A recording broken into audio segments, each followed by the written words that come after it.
योजना भैया दिल मंगवाई। रौना पार के रोड पूरा दिल चमकाई। कितना योजना भैया दिल मंगवाई। रौना पार के रोड पूरा दिल चमकाई। 2 साल में इतना पहले दोसर का करी रे। हाँ रे 2 साल में इतना पहले दोसर का करी रे। अरे सारा विरोधी डरता रे कौनो न सटी रे। आजमगढ़ से निरहुआ सांसद फेरो से बनी रे।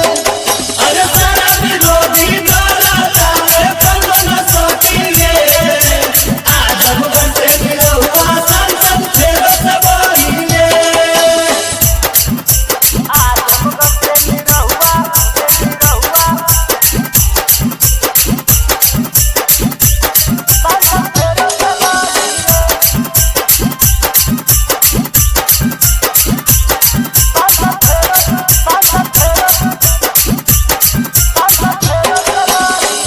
ऐसा नहीं नेता हवे कभो ना रुके।